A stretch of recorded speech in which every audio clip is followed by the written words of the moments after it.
Welcome to the Shredder Show. Today, I have the pleasure of having Jade Simmons on the podcast. So Jade is our head coach for females within CJ Coaching. Actually, currently is one of my neighbours as well. So I've known Jade for a number of years, and she's phenomenal in terms of what she does in terms of getting clients results. And she also has an insane backstory in terms of where she's come from and the challenges she's overcome. So pleasure to have you on the podcast today and to have you as part of our team and working with us. So thank you very much, Jade. Yeah. So I just kind of want to give you everyone a bit of background about me. Personal trainer wise, I've been a personal trainer for over 10 years, and I work at home one-to-one or one-to-a-couple with a couple of clients, with my clients. But myself, I have had a bit of a health scare throughout the years. I was 18 years old when I was in a really bad car accident, and that actually led me to being a personal trainer. And the reason for that was because of the injury that I sustained. I needed to get stronger, and it wasn't about looking a certain way. It wasn't about any of these other things. It was kind of just if I don't do this, I'm not going to survive through life. So basically 18 years old, I was in the middle of a car, and I went forward so hard in the car accident that I shattered my lumbar spine. So the bottom area of your spine, obviously everything holding you together, that bit there just basically burst. I was airlifted to Royal London. The car just basically lost control. There wasn't any main reason. The driver lost control of the car.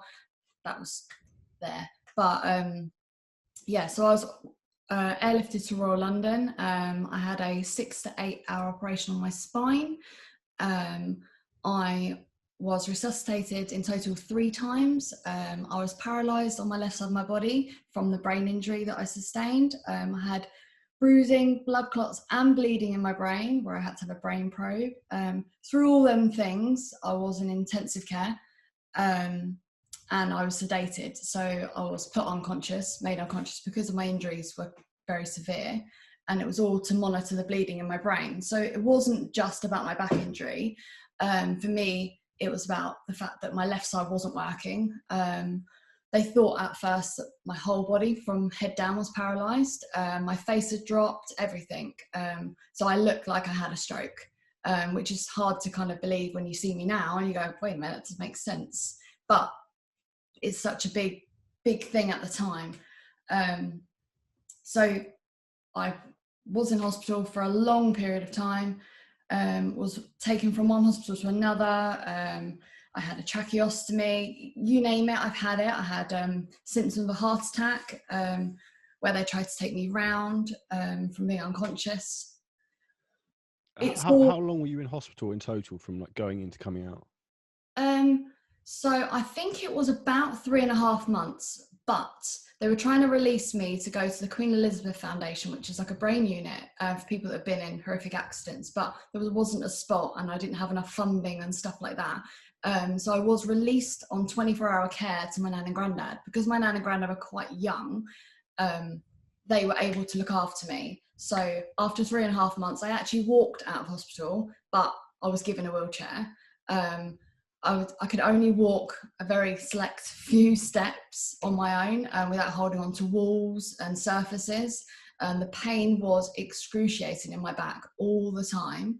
I couldn't understand why. I was on loads of medication. But for the first, say, 2 to 3 months, my nan and granddad had to help me up and down the stairs. I couldn't hold anything for very long. I couldn't stand up properly on my own without trying to straighten myself up, holding on to things. I couldn't go anywhere without using a wheelchair. It was horrible. And I think that kind of shows me, or shows anybody, that you need to be mobile. And for me, I just wanted to do everything for myself again. I was only 18 years old, and kind of having that taken away from me, and it wasn't my fault, was such a big thing. So I wanted to get back to standing. I wanted to get back to doing everything. And I think I did that quite quickly because I was so determined. I was just pissed off the whole time. I was depressed.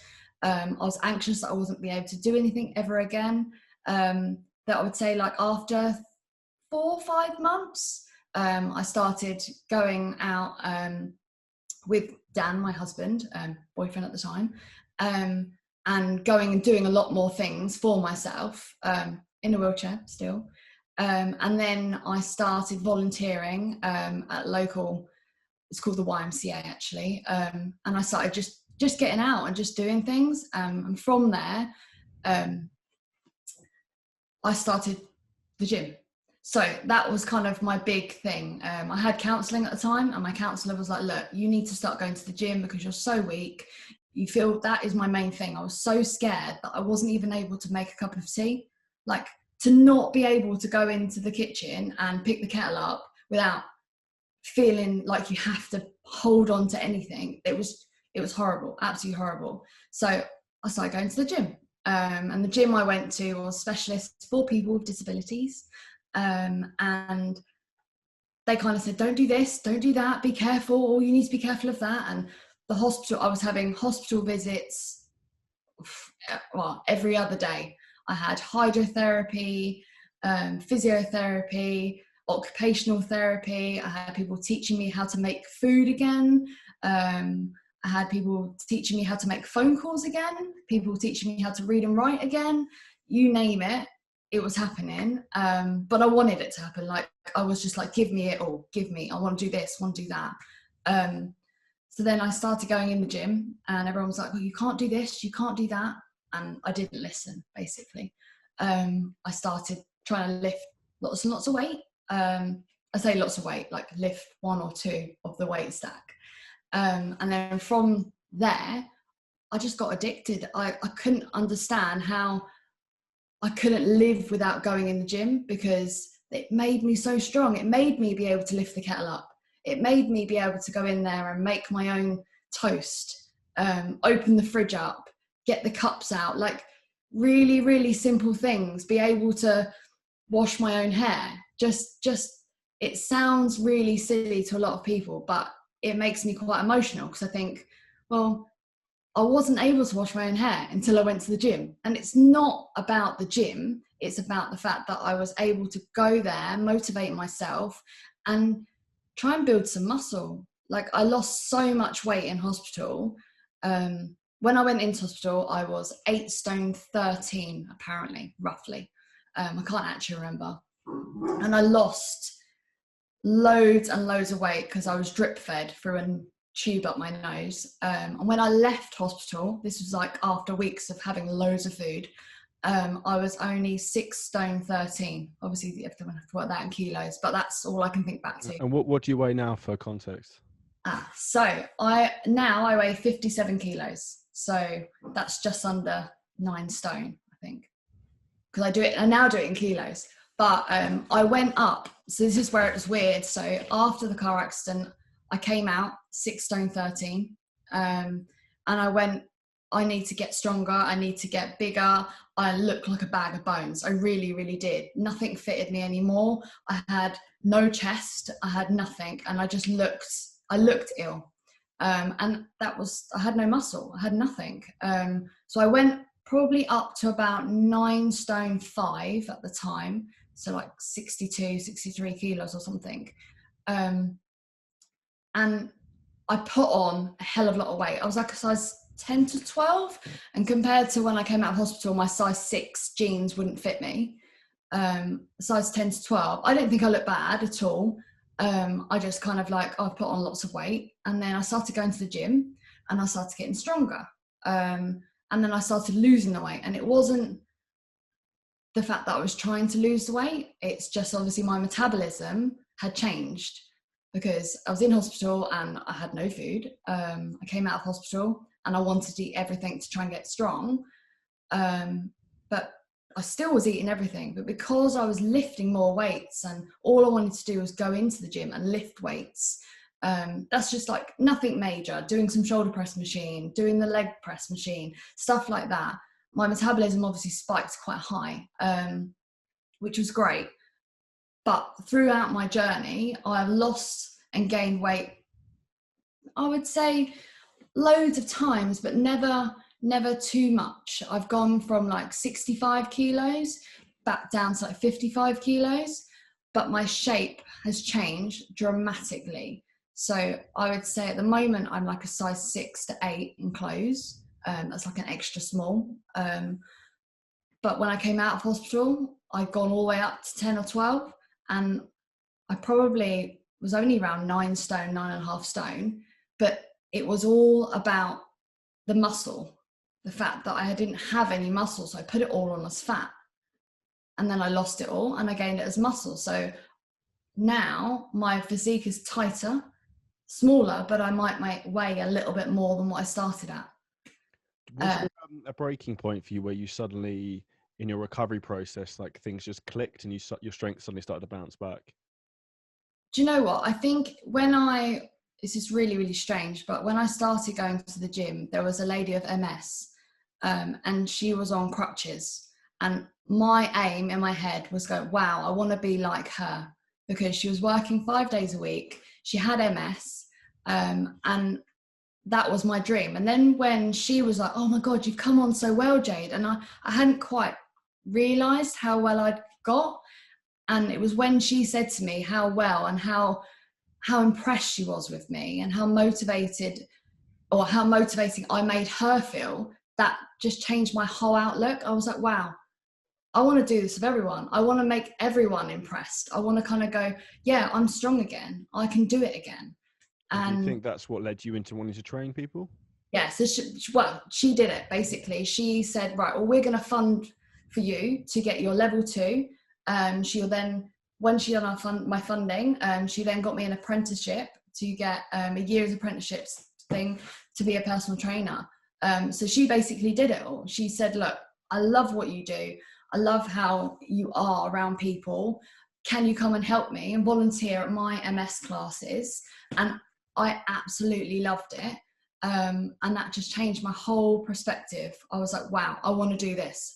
I want to help people get to where I thought I couldn't get to, where I thought that it's really hard to say, but I thought I would never be able to drive again. I'd never be able to do these things again. And it shows. All you need to do is a little bit of determination, and that's it.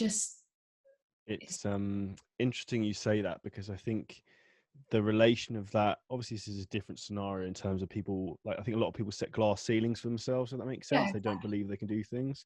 Obviously that's a different scenario because the ceiling was almost imposed on you overnight, or in an instance. But then it's everyone's own conscious choice of how you decide to react to a situation. And the best thing you can do is you just have to deal with it, and then plan strategically how are you going to deal with it going forward and make the best of the scenario rather than wallowing about it. People say to me all the time, they're like, oh yeah, but I didn't have it as bad as you, or oh yeah, but you have pain all the time, and oh, but you've done it. And I think, well, everyone has their own story, everyone has their own journey, and actually you just need to push, you just need to be dedicated, and you just need to ask for help. And I think that was a big thing for me, being able to ask for help in the end and kind of go, actually, I need help doing this, I need to get stronger. And that for me was a big step. 100%. I think that initial thought process though from you, in terms of like, do you think you were driven by anger by the car accident and what happened, and wanting to prove maybe to other people and to yourself that you weren't going to be defined by something like that? Because yeah. So yeah, like for me, right at the beginning, I felt like I was mourning for somebody, because I couldn't be Jade anymore. I couldn't be Jade who was going to sixth form.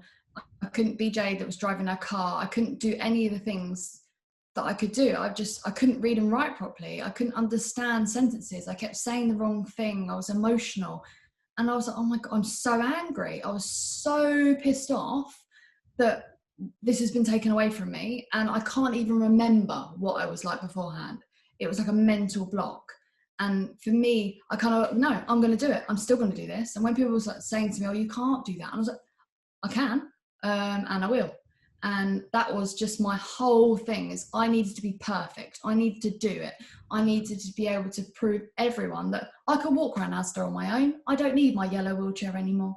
And that's really, really silly to say, because it's such a small bit of it, but just kind of going, well, no, I don't need the wheelchair to go around Asda and supermarket. So I don't need the wheelchair to do this, and I don't need to be able to, and, oh, do you want to take your wheelchair with you, Jade? And I'm like, no, I don't. And I just kind of struggled along, but it was a proper determination thing. You had to kind of just dig deep and keep going. There were so many times where I wanted to give up.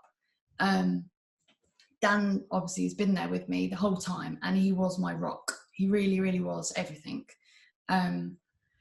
My family, again, all helpful, but just having Dan to go, no, stop, you can do this, carry on, was just so motivating for me. That, again, we all need coaches. Dan's mine. So yeah, and I think one of those things it comes back to is about having accountability and support, which is obviously something you have at home with Dan and obviously have done for a long time. And that's obviously one of the things that you obviously understand the value of, and you provide so well. So obviously the clients we work with, I think that's the thing, that people are naive in the respect that they think they don't need help. And exactly. I think it's just people's own arrogance that holds them back, if that makes sense. Yeah, like everyone needs help. Everyone does. Whether it's emotional help, whether it's help with their nutrition, whether it's help with training, whether it's help with cleaning the house. Like, we all need help. And I think a lot of people struggle to ask. And I think we all need to know our limits and kind of go, actually, there's always someone else that can do it better. There's always someone else that could help us with our journey, whether that's booking holidays. Like, you don't go and do it all yourself all the time. There's always somebody there to help you. I think we all look at things differently, but for me, having Dan as my coach makes me want to be strong for him as well. And I think that's the same with my clients. A lot of my clients want to do it because I've asked them to do it, because they know that I'm there. It's not just someone over the internet. It's Jade, and they know me, and they can speak to me, they can message me, they can tell me that they felt crap that day, they can tell me that something isn't working, or they're upset, or they messed up because they haven't had this or have had that for their diet. I think having that breakdown, you need to understand your coach and understand your client. And I think a lot of people don't think that's what's online coaching about. They think it's just a plan. They think, oh yeah, someone gives me a plan and I just go and follow it. It's not. It's an emotional bond. Like these people, I love them. They're like actually family to me. And it's one of those things, there's two things that make people stick to something and get them results. And one is having skin in the game, actually investing into something, because once you paid for something, you're actually going to do it. And then secondly is, like, as human beings, we don't want to let other people down. And exactly. The last thing that, like, either your clients or my clients want to think is, like, I'm gonna have to check in with Charlie on Friday and I've fucking just nailed an entire cheesecake or done something stupid. Like, just having that accountability externally to someone else outside your own brain is so important. So important. I want them to be able to come and tell me, I've had a whole cheesecake, what do I do? And they can, and that's what, they don't feel like they're going to get told off. Like, I don't know, like, it's as if it's not just one way. Like, they're not coaching me, obviously, but the relationship's both ways. Like, I care and they care. And that's what's really, really nice about doing the coaching with clients. I think people, again, they just think that it's just, you get this plan, you get this stuff, and people just take it and go with it. If someone messages you back and I read it the wrong way round or don't understand what it says, sometimes I'm hurt. And they're like, no, I didn't mean it like that. And actually, people need to understand we are people at the end of it. We are people. We're sitting here. We care. Yeah, and ultimately, it's because we care is why we get results. Yeah, exactly. And coming into that, let's go into some sort of female-specific fat loss subjects. So we said at the beginning of this, so we'll talk through 3 main factors when it comes to females and fat loss. So what would be the number one for you, Jade, that you see with your clients? So a lot of women talk to me about their belly fat. That's probably the most common question I get on Instagram, Oh, alongside bloody creatine. That is yeah, probably about every 5 minutes. I think a lot of them now have kind of got it, but you always get your client, even when they think they've got it, they then turn the question around and they end up asking the same thing, like, oh, I'm losing weight here and here, but it's not really shifting from my belly, or I'm feeling bloated, or it's a hard one to kind of get people around. They think that, okay, it's about having abs. It's not about having abs, it's about being healthy. But yes, we can have abs, and yes, you can lose belly fat, but women are different. Women are different to men. Women do lose fat in a slower rate than men do.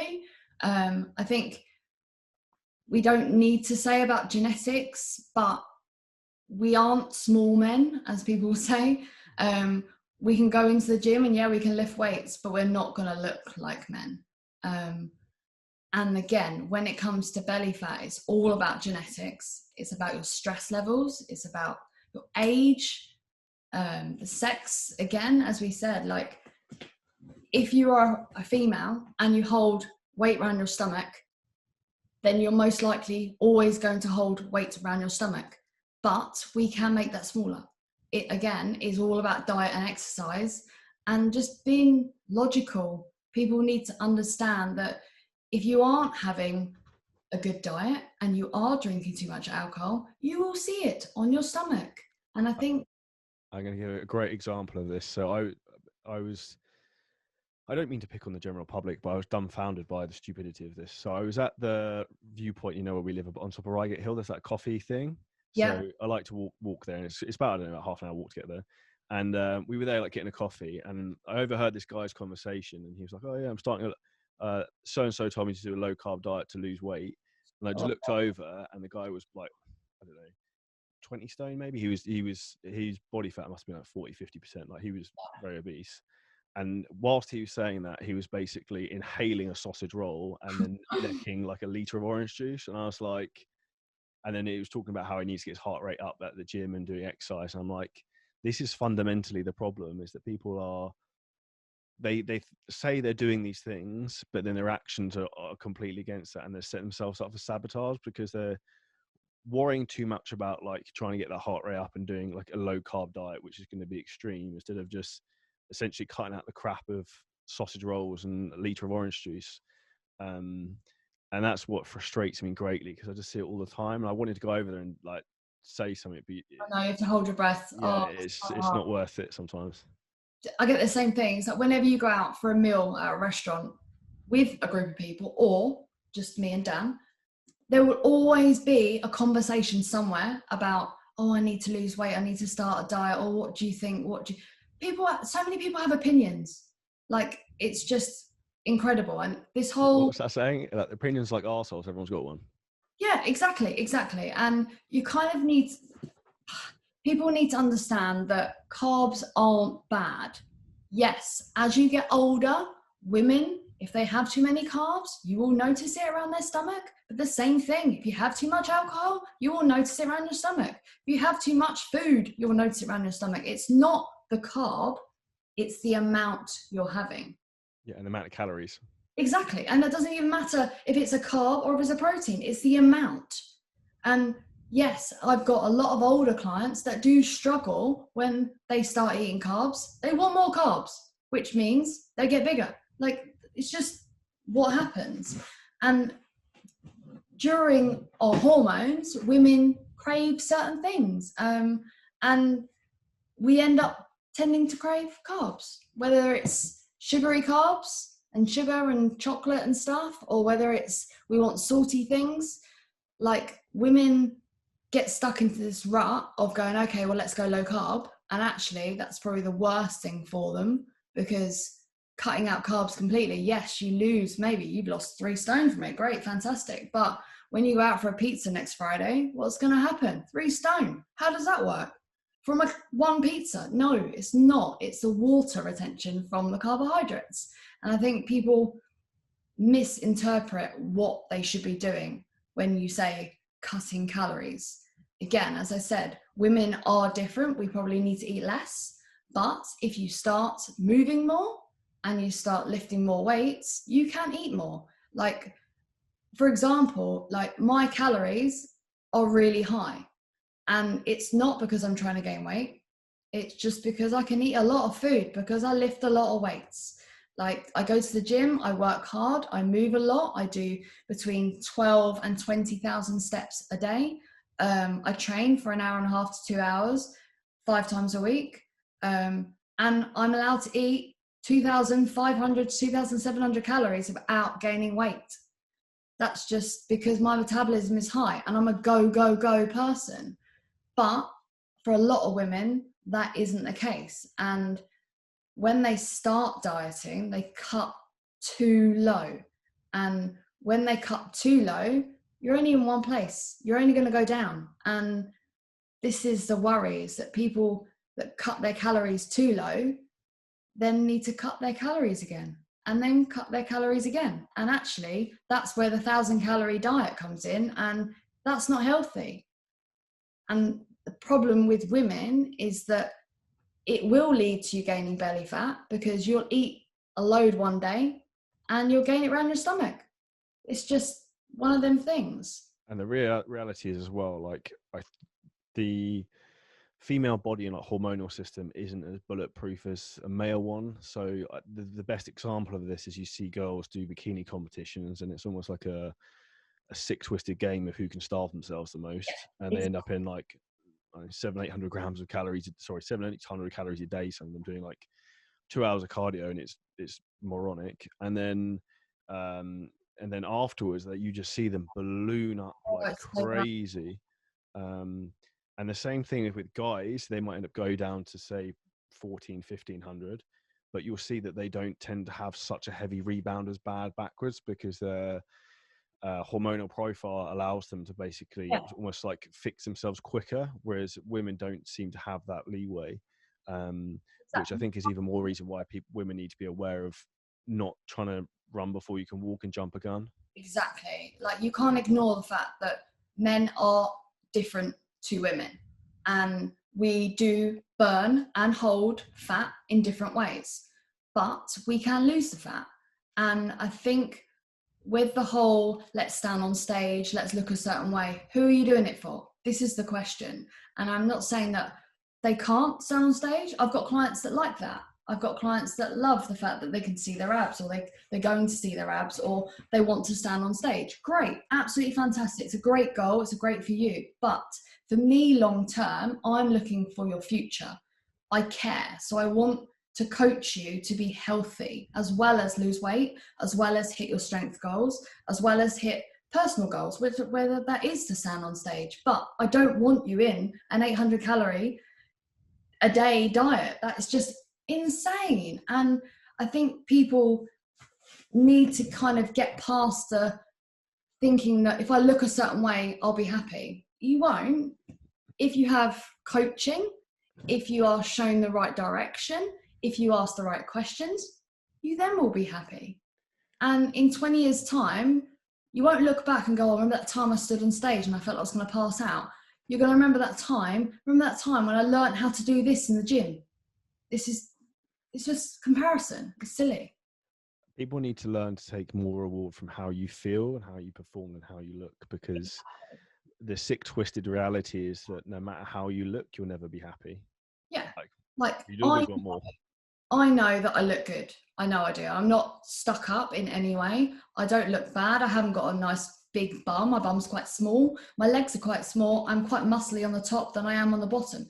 That's just the way I am. Everyone's built different. I've got quite big biceps, probably bigger than Dan's. It's great. But I hope he listens to this. He will do. He will do. He'll have to. Just for that comment, I'd say I'd mentioned him once, but just once. But that doesn't mean that I go to the gym to look good. I don't. I go to the gym because I want to be strong, because I was told I can't be. And I think that no matter what comes back to it. If you're kind of put in this bracket of you're the fat kid, you want to go to the gym to lose weight, you need to get to the point where you've lost that weight and actually you're now going to the gym to be healthy, not to lose more weight or not to be the biggest guy in the gym. It's a complex. You need to just go to the gym to be healthy, or work out to be healthy, move more to be healthy. It's all about living longer, not about standing on stage, or not about being shredded.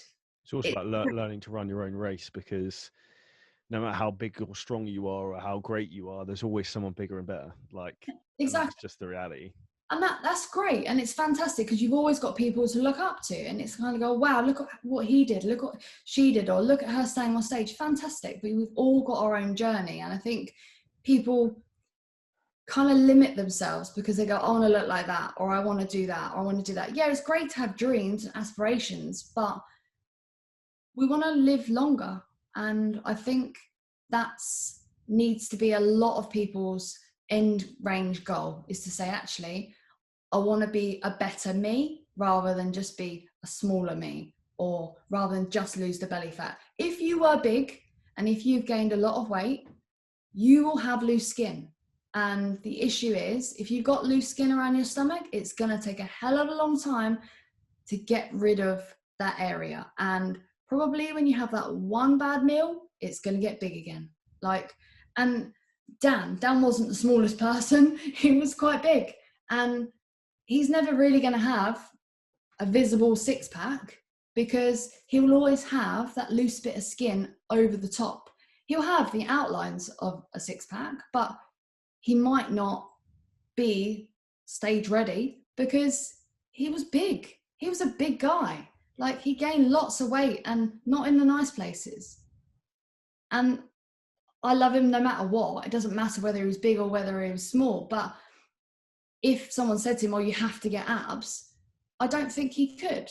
He can get down to a specific body fat, and yeah, he looked really, really good, but he's still got that loose skin around that area. And I think people kind of go, oh, this will go, that will go. No, if you were over 100 kilos and it didn't look right, and you didn't have abs then, you're probably not going to have abs. I will challenge Dan to see if he can do this, because I was 108 kilos at one point and it wasn't a good look. So, well, no, he can have abs, but not stage ready abs, not stand on stage looking. He can have abs. I can see them. They are there. They are good. But whether he can tighten that skin, you've got to kind of get around. If you've been larger for a long period of time, that you've stretched the skin, we can kind of get to a certain point. But I think everyone needs to understand, everyone's got their own journey. And if during your life you were bigger, you just got to accept the fact that that skin needs to either be taken away or it's been stretched. And I think a lot of women get this in their head thinking, oh, okay, I need to look like that. And if they lose all that weight, they will feel better. They might lose all that weight and they might feel better, but there will always be another goal. And that's the reality of everything in life. You're always chasing the sunset at the horizon. Exactly. When it comes to women and food, do you see a lot of differences in terms of the emotional side of things, with emotional eating? Yes, I'd like to talk about that. So I think all women should be tracking their periods. So tracking their menstrual cycle, which you're very clued up on, Charlie. Personal experience. Yeah, of course. So when it comes to our menstrual cycle, every woman is different. Everyone deals with their periods. Everyone deals with the week that they're bleeding, the way they act. They all deal with it different. And I think when you start to track it, whether you're on a contraceptive pill or not, you should be tracking, because you're still having some sort of cycle. That the cycle itself affects your health, because you should know when you're coming on and when you're not coming on, and how it's going to affect you. And that's all about health. But most women have cravings. Most women get moody, whether it's good mood, bad mood. So this week I've got a good mood because it's the first week off my period, just to let you know. But energy levels change depending on your period. So if you're having a crappy week and you don't track your menstrual cycle, there is probably a reason for the crappy week. So every week in that month is different. And I think when women start to realize their weeks and their cycles, they can plan around that. So I know that on a certain week, if I weigh myself, it might make me feel worse because I might have put weight on. And it doesn't mean I put weight on because I've not eaten anything any different. It's just because my cycle is different and my appetite levels change. So I might say that actually, as I'm coming off my period, I'm not as hungry. So I need to be aware that I need to still get enough protein in my body. That's the same with a lot of people, as they find that one week they're crazy craving, and next week they might not want to eat anything at all compared to the week before. And if you have that on an app, or if you have that written in your notes on your phone or in your diary or whatever, then you can plan for it, and you can reach out and ask for help if you're having crappy days. You can reach out and ask for alternatives and find out why, for instance, they might be craving certain things. So like, for instance, one of my clients said to me, look, I'm having a bad week. I feel really rubbish. I'm not hitting my protein. But I had loads of chocolate last night. I said, well, overall, did you go over your calories? And I thought, well, no. I said, right, well, we just put that aside. Don't need to overwork out today. You don't need to worry about it, because that, again, that's a lot of women. They think that because they've eaten something wrong, they should work out differently because of it. It's that debit credit society with Yeah, calories, exactly. isn't it? And then they will kind of go, okay, well, I'm on my period now, so I'm going to go to the gym and do that. I said, well, how do you feel? And they're like, oh, I feel like I've got no energy. I just want to go to bed. And I'm like, well, maybe you should just go to bed. Maybe take a walk, hit your calories, do whatever you're doing, and forget about having to go to the gym. Forget about having to stick to something. Take some time and remember you're human, and remember that women feel rubbish sometimes, and sometimes you need to take a step away and just go in that quiet room and lie down. And it's nice to be able to kind of ask someone that, which is quite nice. I think that I wouldn't, for myself, go, oh, I'm having a crappy day and I don't want to go to the gym. And all. Now I'm telling other people that maybe if you don't feel up for exercising today because it's day one of your period, maybe you don't. Now that makes me realise that actually I can give myself a break sometimes, and that's quite nice. Something I think is quite interesting with this, though, is that if you're tracking things like this, it then makes it easy for you to understand why something feels off. And that's why I think it's important also to track things like sleep, food, stress levels, everything. Because then, like, I don't know, so if you wake up tomorrow and you're like, I feel really shit, my training's really shit. It's like, what happened yesterday? Did I sleep badly? Was I really stressed? Did I undereat? Like, there's always a reason why. And once you understand the reason why, it's then easier to accept it. Yeah. So like this week, I know that I'm strong. I know that I'm going to hit my 10 pull-ups because it's the week after my period. And I kind of like, I hit 9.5 today, 9.5. I didn't hit 10. That's my challenge for myself. I did 9.5 pull-ups. But what I know is I will be strong. So if I want to PB something, or I want to lift heavier this week, I know this will be my week to do it. And if I was actually keeping a record of the weights that I lifted, I know that 3 weeks ago, this would probably happen again. And 3 weeks before that. And then I know that next week will be an okay week. And the week before my period, I might feel a bit sluggish. And I might find that when I go to the gym, I might only squat 60 kilos instead of 80 kilos.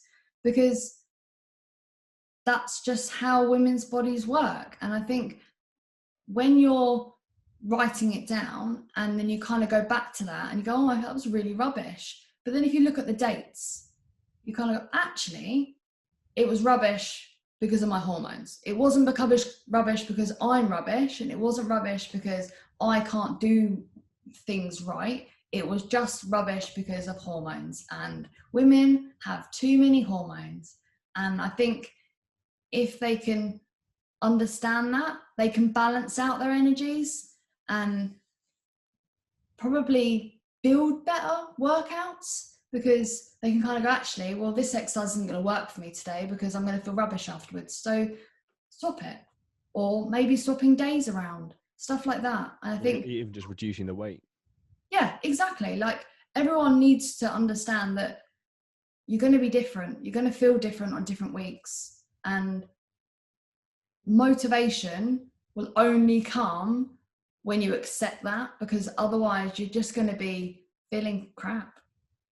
100%. And it's all those small, like, little things that add up. And once you realize something, what is making you feel crap, you then feel almost less stressed trying to work out what's wrong. Yeah. Like, I kind of let myself feel a bit rubbish for them days. I kind of go, oh, I'm on my period. Oh.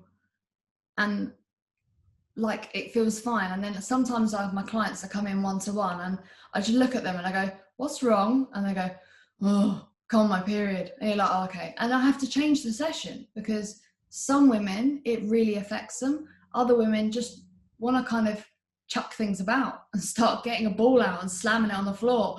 Or whenever they're doing something, they want to make lots of noise afterwards. They want to, when they've got the weight, because they need that release. And I think when you begin to understand your periods and understand your cycle, you'll understand how to deal with yourself and how to ask for help again. It's becoming self-aware and managing yourself. To go into one last topic before we finish up, Yeah. what would be your number one tip when it comes to female training, and anything you'd suggest women need to focus on more, or perhaps not be afraid of comparatively to men? Oh, don't be afraid of standing in the middle of the weight section and just taking a weight. This is a thing, like, you go over to the weight section of any gym, and yes, there are lots and lots of men, but we are all equal. We can all lift weights in the gym. And I think it's such a scary thing for a lot of women to kind of go in there and just pick weights up. I think that needs to be women's main thing. You don't go in there and go on the treadmill. Like, that's, you want to go in there and you want to have a good session. You want to start lifting some weights. We don't have different training programs. We still can lift weights. And I think when women realize that, they feel better about themselves.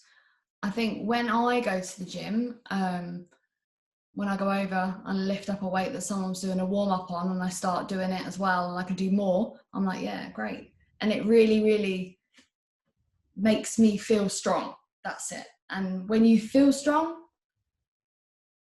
overall, you just feel better. And I think women, when they're training, I've got this whole thing is they need to be doing it to look a certain way. And all the exercises they're doing need to be for the whole body. I think that's a lot. A lot of women go in there and think, oh, you can only need to do legs, or only need to do squats. Well, actually, in 10 years' time, you're going to look at your bingo wings and go, actually, that's a bit of a worry. I don't think there is any one exercise that women should focus on more than anything else. I think it needs to be stuff that they enjoy. And just going in there and doing a Zumba class is great, because it's great for people to kind of get motivated and be with people, but it's not going to make you better in 10 years. And I would beg to agree that you're probably not going to see any real differences in terms of the way you look or feel. Not at all. Not at all. I would never, ever join a Zumba class myself. I can dance, not that well, but I can. And I don't think in any way, apart from burning that extra little bit of calories, it's beneficial. I don't think there's any benefit in it, really. Yes, you can meet people. Yes, it can be fun. But women need to go into the gym to be stronger. Because when we're stronger, we have a higher metabolism and we build better muscles, stronger bodies, and burn more calories. That's it. I think also the big secret is that people don't understand is like, from a woman's point of view, if you want to have a sculpted bikini body, even if you've got no body fat, if you've got no muscle, you look like shit. You look like I know. bones. And you see women like all the time. And also the advantage when you have more muscle mass is you can get away with eating more food. So if you want to enjoy pizza, red wine, whatever, like you'll get away with it more. Exactly. Like I Which is said, why you can eat so much. well, exactly. I've got quite a lot of muscle. I don't actually know what my body fat is, but I've got low body fat.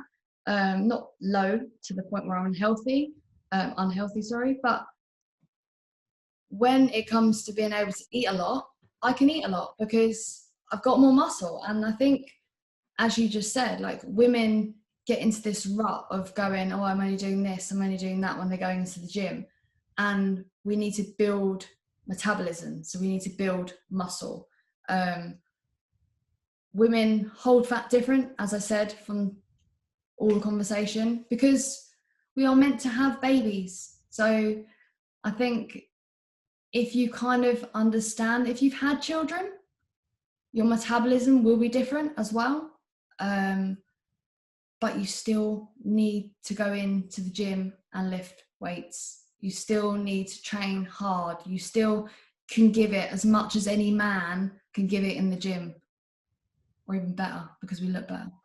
I would actually say that there's actually some research as well that proven this, that women actually have the ability to push themselves harder than a lot of men, and they have a higher pain tolerance, apparently because of childbirth. But we need less rest. We need less rest. Some women who can train hard, it's fucking like insane. But and like when I'm in the gym and I'm in the zone, you can't get through to me. But I don't really rest too much. I don't take myself, okay, I have a minute here, a minute there. That annoys me. And when I used to go and train with Dan, we'd do powerlifting, and you've got to wait a minute or a minute and a half in between sets. I'm just like eager to carry on. I need to do more. I need to do something, do this, do that. And I think women are able to push ourselves even more. And I think we've got the mentality to try and be better. I think we always want to go in the gym and be better than that person. So that was an insane episode of the Shredder Show. We discussed all things female fitness and discussed the backstory on Jade, who's our head trainer at CJ Coaching. If you found this insightful, hopeful, and motivational, then please make sure you share this with a friend and leave us a 5-star review. And also, if you're looking to get in the best shape ever this summer 2021, if you hit the link below the podcast, you can book in your free 6-pack strategy call with myself and the CJ Coaching team to discuss how we can take you forward. Also below the podcast, there is a link to join the CJ Shredding Squad Facebook group, which has tons of free information to help you on your journey. And we'll see you in the next episode of The Shredder Show.